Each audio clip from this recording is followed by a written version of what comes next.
Yeah, greetings, viewers, listeners. This is Sam Zima. Welcome to COMETSA Television Network. This is the Directorship, Governance and Board Management 101 conversation.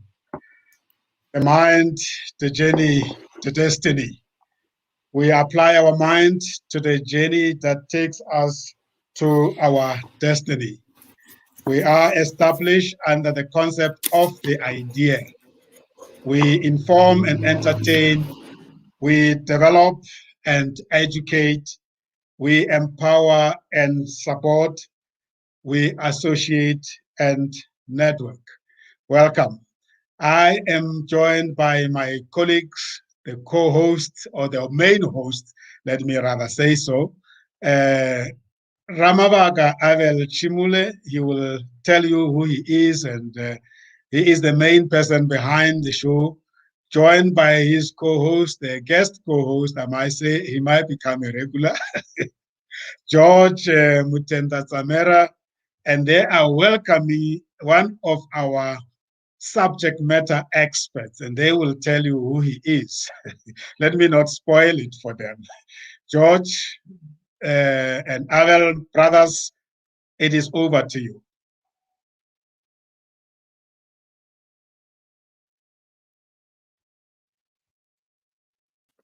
Abel is on mute, so I'll just introduce myself first. The name is George Mutenda Zamera. I'm a founder and CEO at Vula Unlock Consulting. We are executive and business coaches, and my co-host is Abel. He will introduce himself. Thanks, Josh. It's Ramabag Abel Simula here on COMETSA Radio in the boardroom talk with George. I'm the CEO and founder of Novelquip Investment Holdings. I'm also the executive editor-in-chief at SPM Publishers International. It's a new online business magazine, a publication that we're getting off the ground and looking forward to exciting times. Our talk is on directorship, governance, and board management. And indeed, George, we have a blessing of having Mr. Guy Harris as our guest today. Mr. Harris is quite extensively exposed to governance, to strategic leadership, and also assisting entrepreneurs on how they can be able to leverage on their passion, their innovation to ensure that they can create employment and entities that can build our economy as South Africa. Welcome on board, Guy. Thanks. Thank you very much. Okay, thanks. Now we're going to go into governance. We know that in these critical times, there has been quite a number of issues that have been raised around how leaders and the boards are managed to ensure that we are able to achieve more in terms of what we need to achieve. And that said, we saw it necessary to engage on this particular topic and get our guests to share more in terms of what is it that board of directors have to do, and also to say what do we do to manage the conflicts of interest, and also the role of boards in corporate governance and strategic leadership. Just to kick off, Mr. Guy Harris, just to give the basics, what do you believe is a pragmatic definition and description of the board of directors? It's one word, and that's governance. They're not involved as management. They're not involved as shareholders.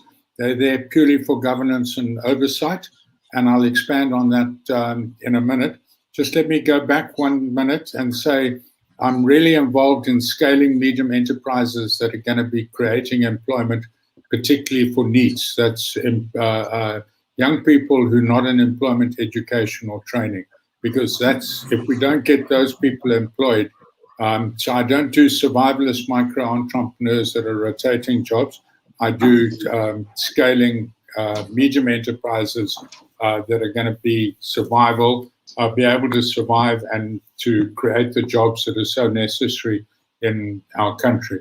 Going back to governance, in terms of the company, the rule number one is that you've always got to act in the company's best interest. So, for example, when IDC appointed me to a board that I chair in George, I made it very clear when I accepted that appointment that I would never act just in the interests of the Industrial Development Corporation. I've got to act in the interests of the company and all its stakeholders. There are some people on that board who sit there as shareholders or as other funders and that, but I always say, take off your shareholder hat, take off your employee hat, take off all your other hats. The only hat when you're sitting in that board meeting is in the best interests of the company, and that's all of its stakeholders.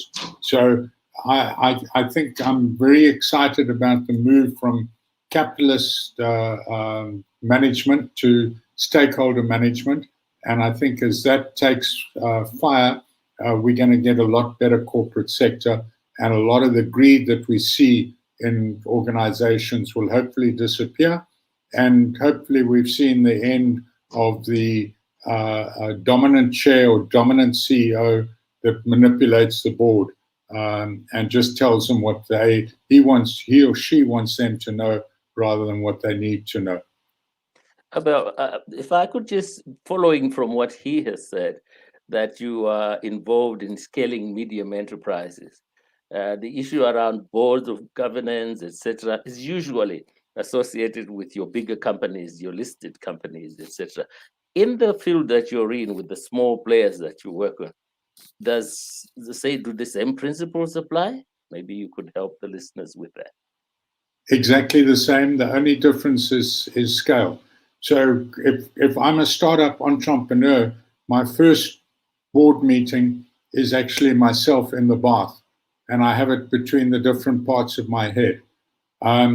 The governance the earlier you can get good governance practices in your business, even if you're a 1 or 2 person business, and I sit on a couple of advisory boards where they haven't actually formulated the governance board, but I'm advising those organizations that have got the potential to scale. And we go through the same things that I would have gone through if I had still been on the board of Bell Equipment, which is a listed company, or Avis. I was on the board of Avis for a short period of time, or any of the other big boards that I'm on. And unfortunately, we tend to say one size fits all. You're a SME, whether that's a survivalist micro-entrepreneur enterprise or a scalable medium enterprise, we try and have the same.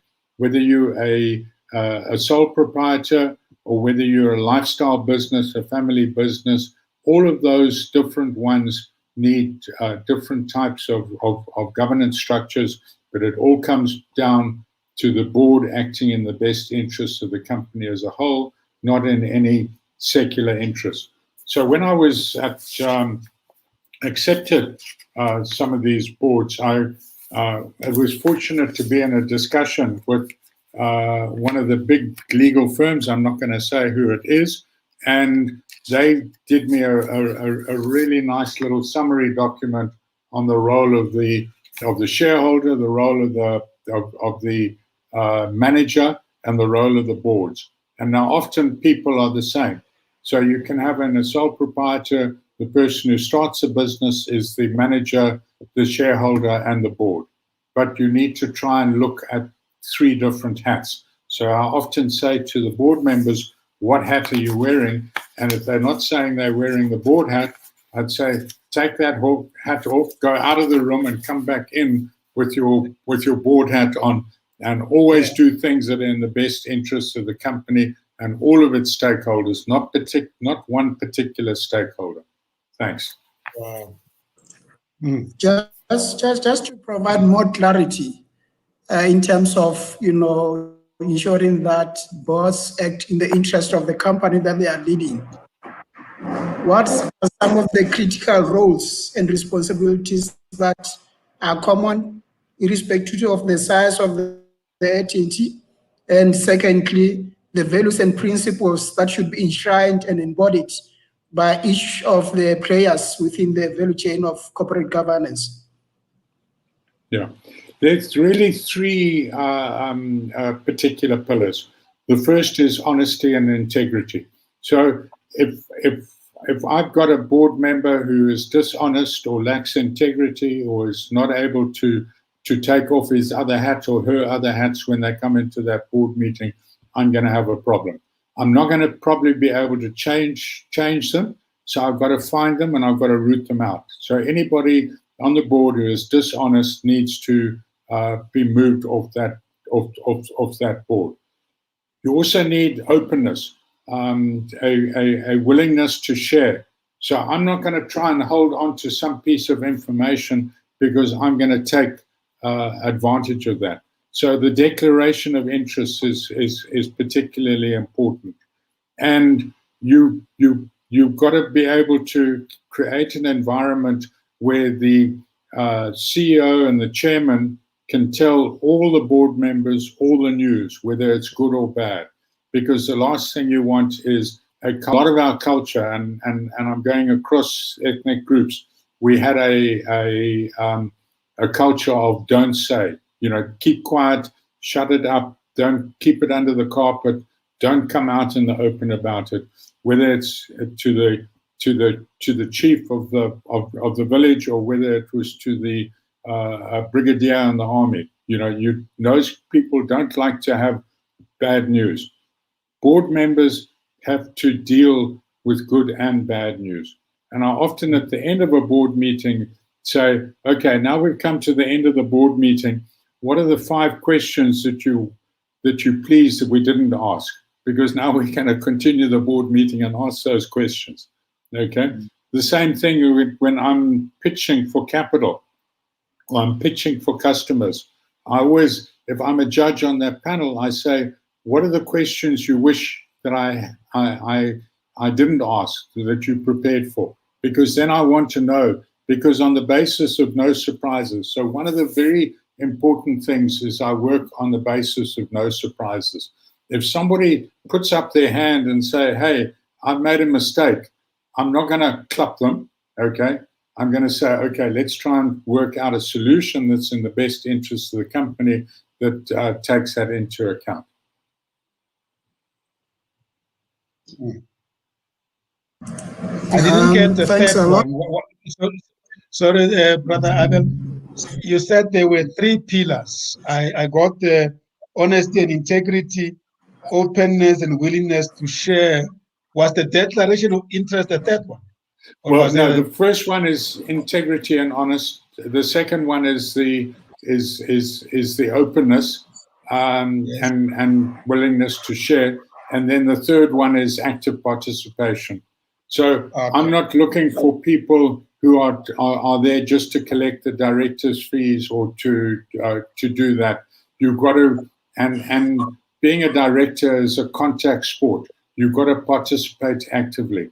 And if somebody is tiptoeing around on eggshells, I don't want them there, because then they're just playing the political game.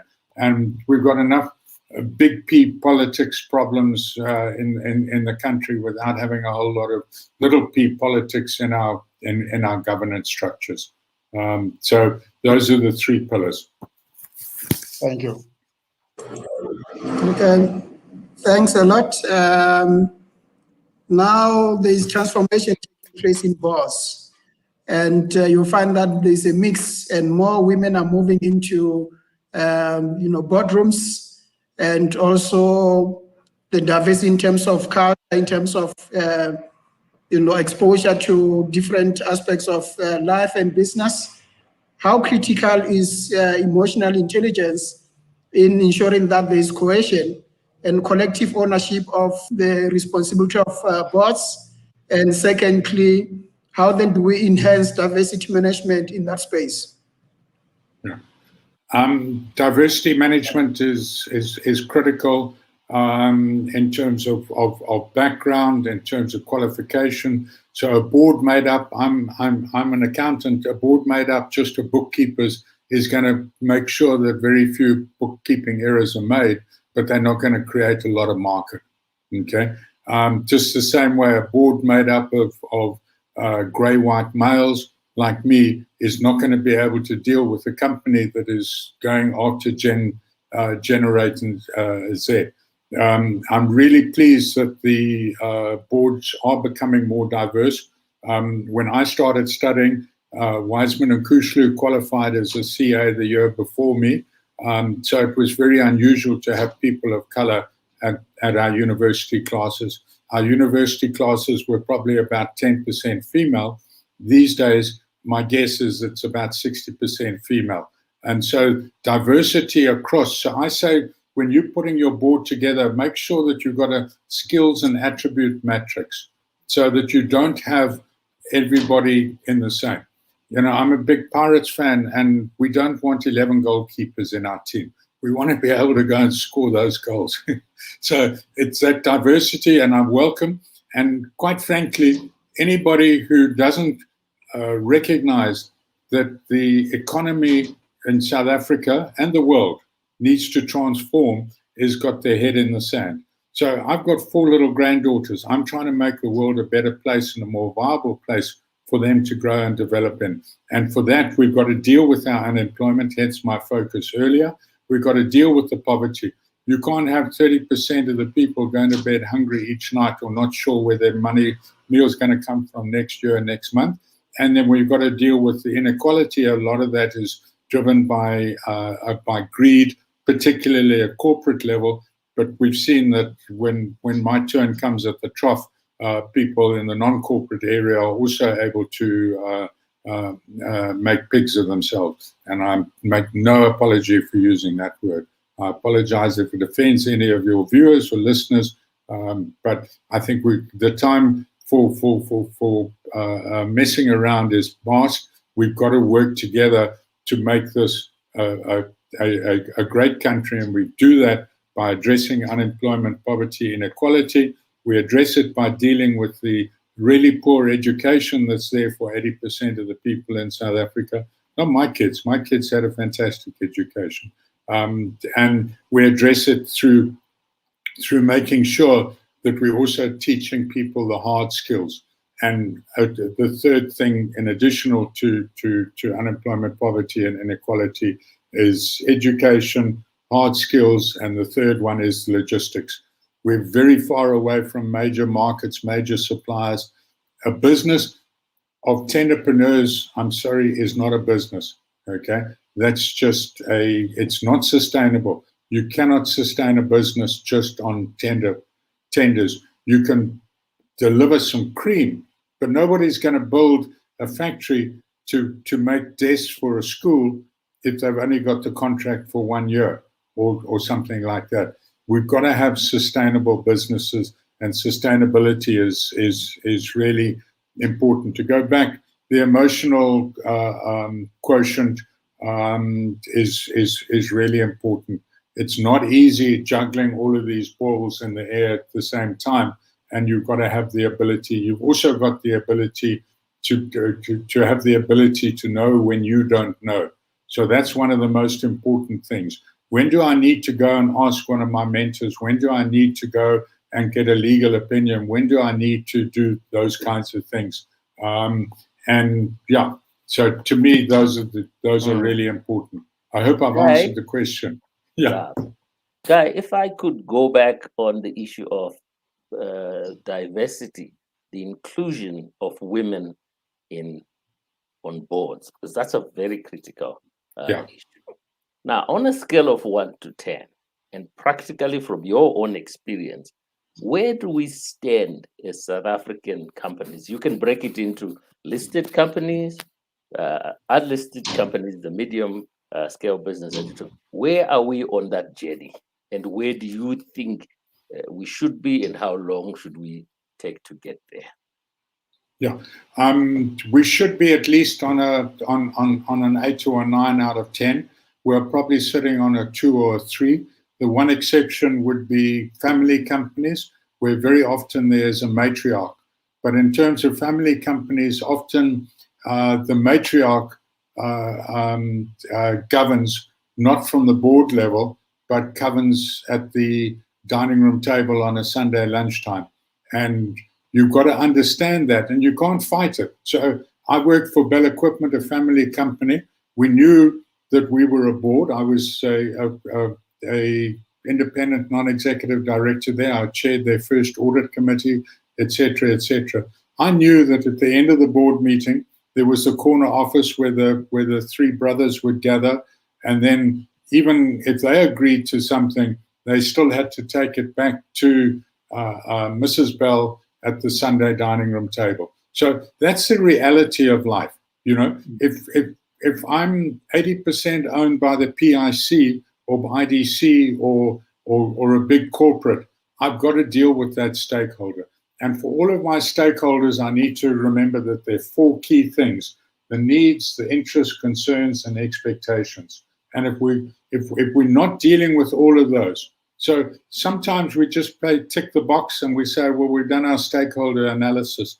And there's a very well-known company, which I won't name, who did that in terms of Marikana and said employee housing was an issue. But unfortunately, they did nothing about it. And that caused the death of those people. If they had been proactive. So South African companies generally are good in planning and bad in execution. And let me say, government does not have the monopoly of that. Very interesting point I want to make a follow-up on about the family-owned businesses and also the issue of diversity, where previously excluded individuals enter the industry, and they are all still very excited, and we all want to experience this beauty of owning something and being in control. Now, how do we manage that with the new entrants into industry? How do we make them understand that actually it's good to bring governance and allow yourself to stand out of the operations and just let the directors or the people that you have appointed run your business? Do you find the scaling that you are doing, do you find situations where people say, I also want to enjoy being the boss and being in charge? Maybe later I will hand over. That's fine. You can do it, but you've got to earn your freedom. So you're not able to just be the boss because you're the 100% shareholder. You're not able to just be the boss because you're the CEO. Okay. And I will not serve on a board or an advisory board where my opinion is not being valued. Okay. Then I may as well go and play with my granddaughters. I'll get a lot more satisfaction from that. I want to be there when somebody says, I don't have a full deck of cards, and I want a board that's going to be able to help me where I'm weak. So if I'm weak in marketing or in production or in trade unions or labor relations or etc., they want to be able to be helped. So the way in which you can bring your board together is you've got to be able to cover all of the key parts of your business. And there's nothing wrong. I know one organization that besides having a governance board also has an advisory board, because they want to make sure that their stakeholders feel actively involved.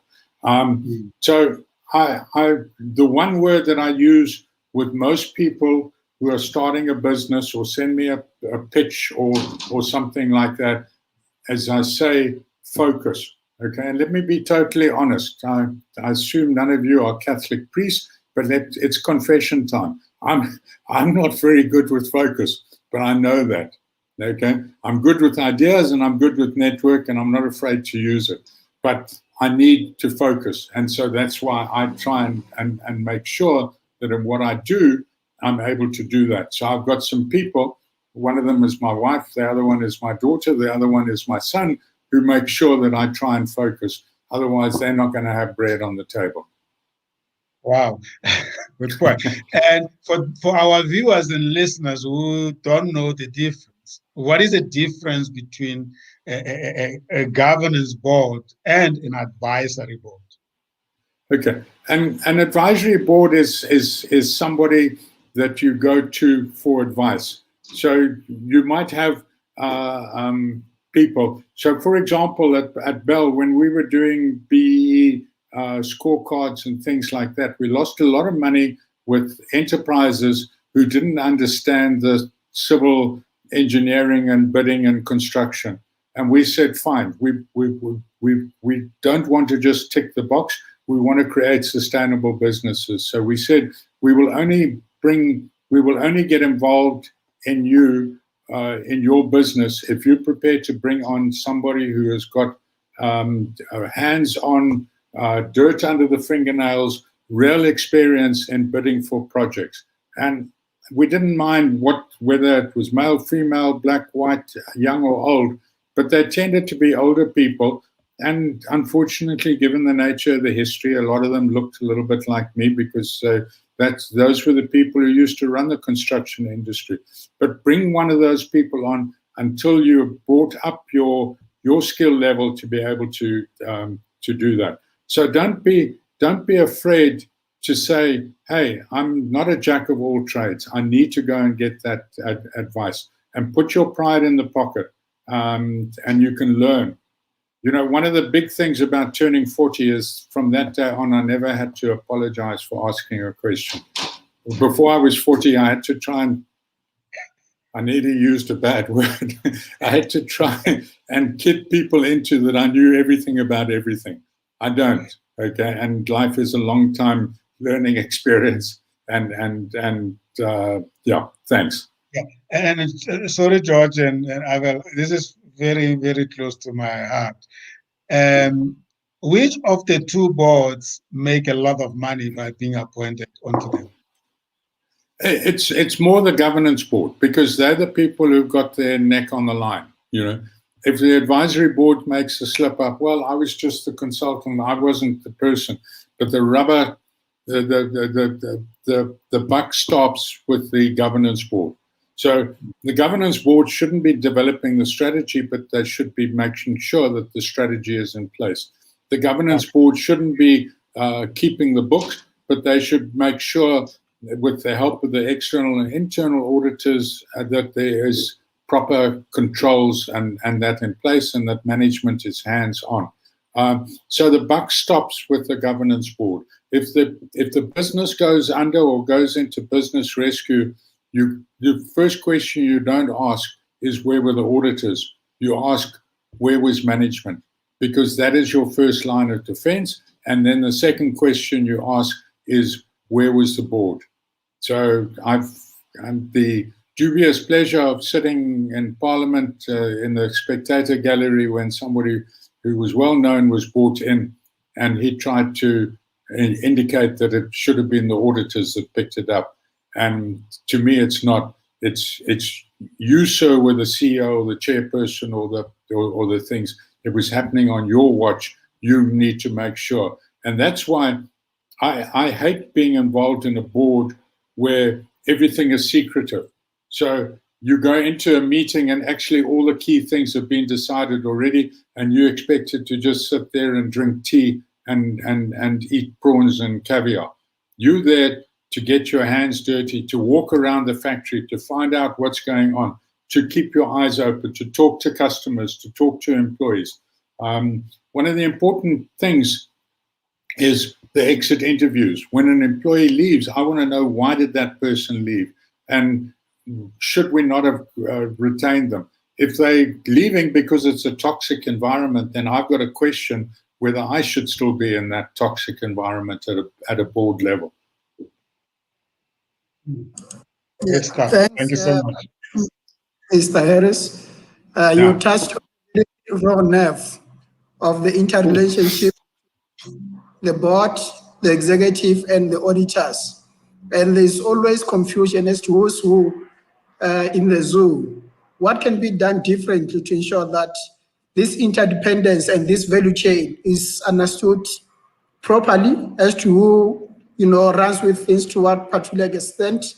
And if there are any consequence management, how then do we manage that to ensure that accountability rests with the right individual and the right party within this particular value chain? Okay. There's the responsibility for day-to-day rests with management. The responsibility for the long-term sustainability rests with the board. The responsibility for the auditors, and let's recognize that there are two auditors in this room. There's an external audit and there's an internal audit. And as you can see, grey hair and glasses, I'm an accountant myself, although I moved into consulting rather than stick around in auditing. So the buck really on day-to-day is management. So that if I get a report that so-and-so is gambling at the casino and that person happens to be keeping the petty cash in my company, I need to know that something's happening on my watch and I'm not doing it regularly. If I'm the chairman of that company and I'm getting feedback from the market or from stakeholders. Now, the role of external audit is often misunderstood, and we as auditors have not explained it properly. And that is to pass an opinion on a set of financial statements, and that includes the balance sheet, the income statement, the cash flow. If there are projections in there, we would need to have to give an opinion on that as well. The role of the internal audit is to make sure that the controls that the board thinks are in place and management thinks are in place are being actively applied. So if you look at the risks, you've got your inherent risk, then you've got your existing mitigation factors, and then you've got your residual risk, and then you've got your future mitigation factors. Internal audit is looking as the existing mitigation factors, are those being applied successfully? So, for example, if my risk is for an earthquake and my mitigation for that is an insurance policy, I can't just say, well, no, the board's, the board, don't worry, we've got an insurance broker and they advise us. The board needs to ask on a regular basis, once a year, once every 2 years, what are the uninsured risks? And then if they see on that, earthquake is not insured because we're sitting in series or something like that, and it's too expensive, they need to go and make that inquiry. They need to be applying their mind. So far too often, risk management is a tick the box. Have we looked at risks? Yes, we've looked. And the other approach to risk management is the death by 1,000 risks. Okay, I'm interested in what are your top 10 risks and what are you mitigating? What are the further mitigation steps that you can take?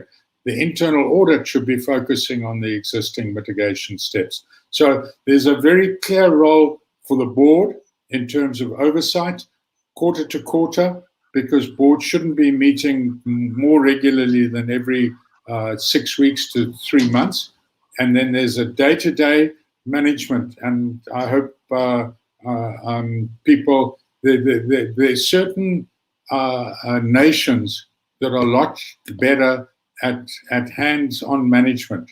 And I don't want to upset any of my Greek or Portuguese friends, but the Corner Cafe was often run by that person because they were hands-on, and they knew what was in the till, they knew what was in the shelf, they knew what the customer was looking for, etc., etc. That hands-on management is a contact sport. You can't manage remotely. If I want to know how things are going at Pick and Pay, I don't go and ask Raymond Ackerman. I go and ask the checkout lady at the Pick and Pay down the road.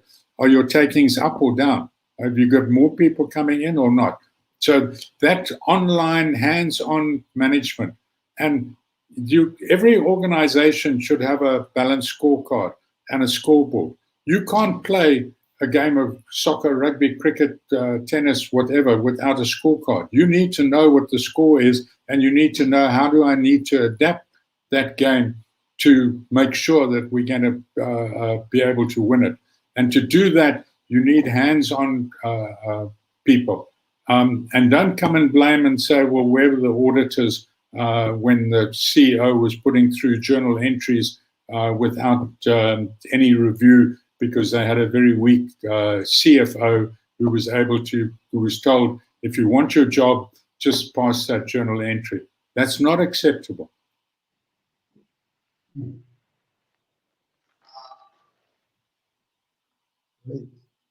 Sorry, I can see that you're gonna can this interview and say, let's rather get somebody who's more sane and not as fanatical about these things. But I believe that governance is really, really important. Yes. No, it's very important. But we have just gone through a few experiences recently. Yeah. The Judicial Commission of Inquiry on State Capture, yes, COVID-19 procurement, situation, and recently the vaccine rollout diplomacy. So taking this and as a parting shot towards the end of our show, how do you think things could be done differently to achieve, these goals that you have just shared in terms of governance and in terms of the roles and responsibilities of the three parties towards strategic leadership and accountability, especially around conflict of interest? Yeah. The most important thing is the declaration of the conflict of interest. So I have to, on all the boards that I'm involved, I have to give a list of boards that I'm on, a list of directorships, a list of shareholding, material shareholding, not the 5 pick and pay shares that I bought on the stock exchange 30 years ago. They were actually trust bank shares. I wish they were pick and pay shares. Those kinds of interests are important. You also need to be aware what's going. So I'm actually serve on the council of a TVET college, False Bay TVET college here in Cape Town. And I'm pleased to say that we were one of the first TVET colleges that said we want to put the audit report on our PPE procurement on our website, because there needed to be that total transparency. I was in a FinCom meeting yesterday, which I chair, and one of the people was saying, shouldn't FinCom have a say over the award of tenders? No, we don't want to have any say over the award of tenders or the appointment of people. Ours is oversight. Have you asked the right questions? Have you done the right fact-checking, etc.? When it comes to government, and interestingly, some of the examples that you used there, state capture, etc., tend to be public sector rather than private sector. But let me tell you, government doesn't have the monopoly on corruption. There's a lot of it that's happened in the private sector as well. But seeing you talk about the public sector, in my mind, there's too much emphasis in the public sector on conformance and not enough emphasis on performance. So, for example, go back to my TVET college. When we had to do remote learning, we were trying to get devices for our students, and then somebody messed up the tender for the devices so that students weren't able to access that. So, that you need to be realistic. And I think the previous Auditor General, Kimi Mkwetu, did a fantastic job, and the oversight committees in Parliament do a decent job under difficult circumstances. It's too early to tell with the new Auditor General, but she seems to be a person who is doing really well, and the Auditor General's team is probably at the forefront in terms of integrated reporting in the public sector. And you need to use integrated thinking, not just integrated reporting. So I hope that we have reached the rock bottom of these kinds of things, both in the public sector and the private sector. But we all have to ask ourselves, these things are happening on my watch. All of us are responsible for that. We need to make sure that the people who are going to take the corrective action are mandated in order to be able to take effective corrective action and to operate in the interest. I mean, when I presented to Parliament once around early childhood development, which is a passion of mine, I said, I know that we ask you who've just been elected, because they just started their term for 5 years in Parliament, to make a 25-year decision. But please do it in the interest of those kids and those kids, because those kids are the future employees. They're the future customers. They're the future neighbors of every one of us. And if they don't get a good grounding in their education, we're going to be throwing a lot of money on catch-up, a lot of money on prisons and social services, etc., etc. So, yeah, that to me is another good example. But I think I've gone off topic, and I apologize. Can I ask I was going to ask a two-part question as we come to the end. Yes, one of the major scandals that we had was Steenhoff. So my question would be, what did we learn from that? And sorry, I didn't hear which major scandal was? Steenhoff. Steinhoff, yeah. Steinhoff, yes. Sorry. What did we learn from that? Secondly, if you had a magic wand, what are the 2 or 3 things that you say must be done in South Africa to take us to a level where we are to a level that is acceptable? So the first is, what did we learn from Steinhoff? And secondly, 2 or 3 things that you say must be done as an expert yourself. The first thing that we learned from Steinhoff is don't accept things at face value.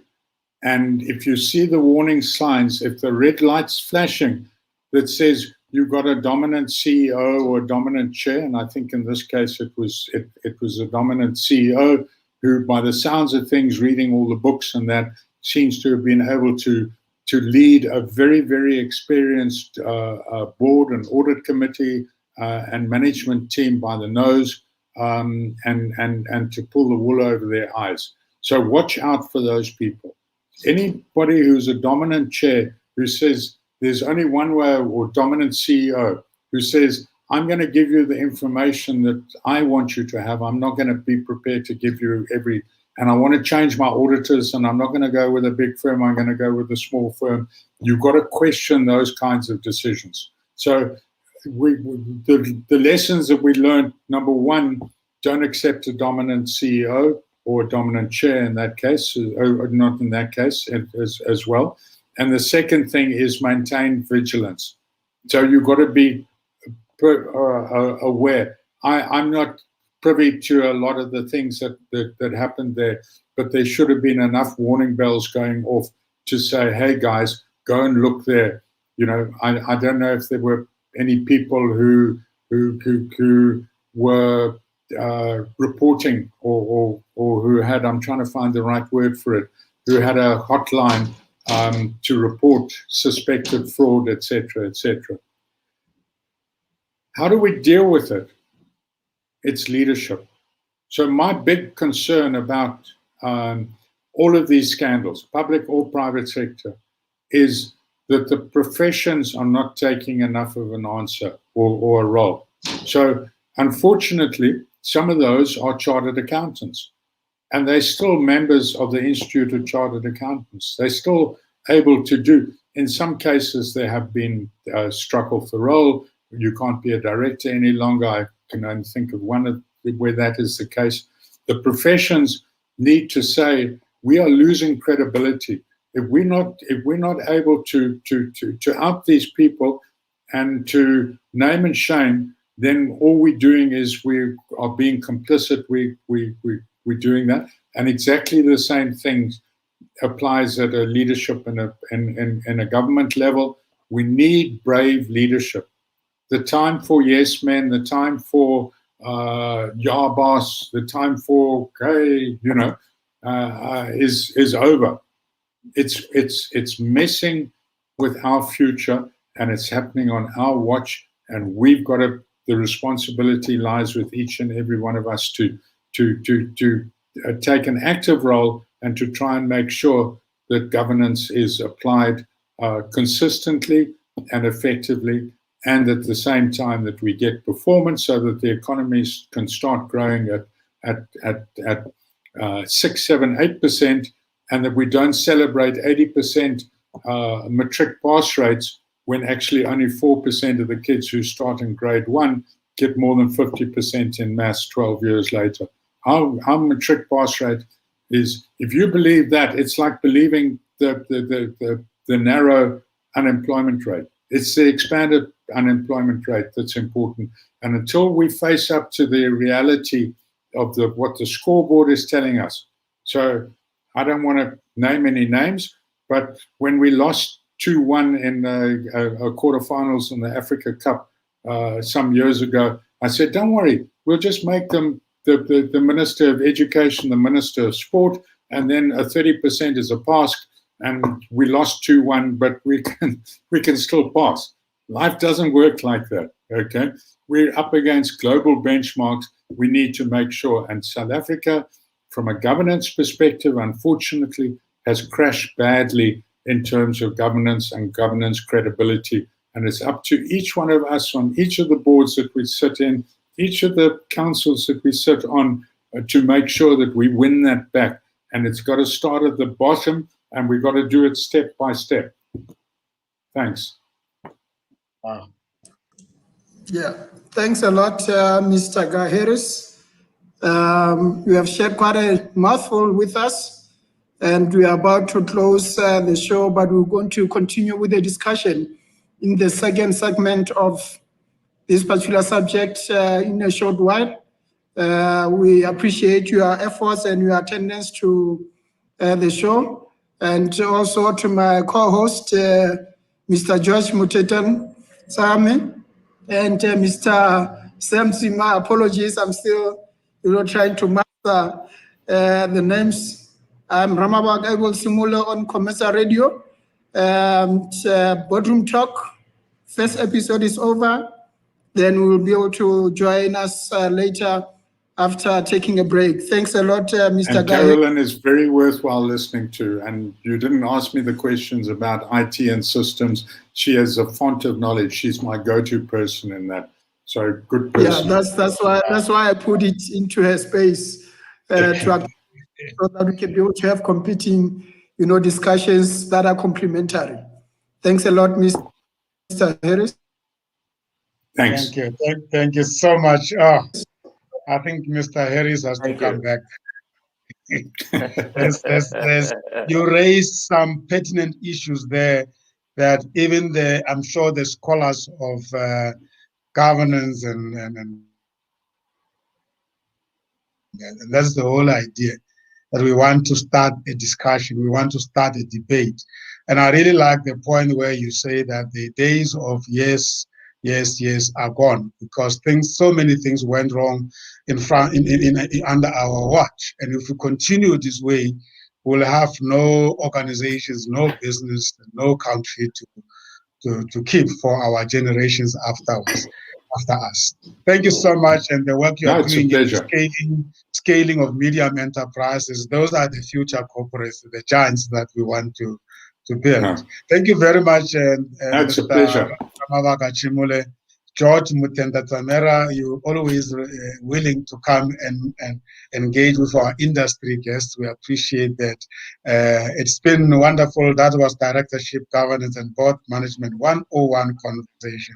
Thank you, ladies and gentlemen, listeners out there. We will be tuning in again with our next guest. Take care. Goodbye. Thanks. Okay.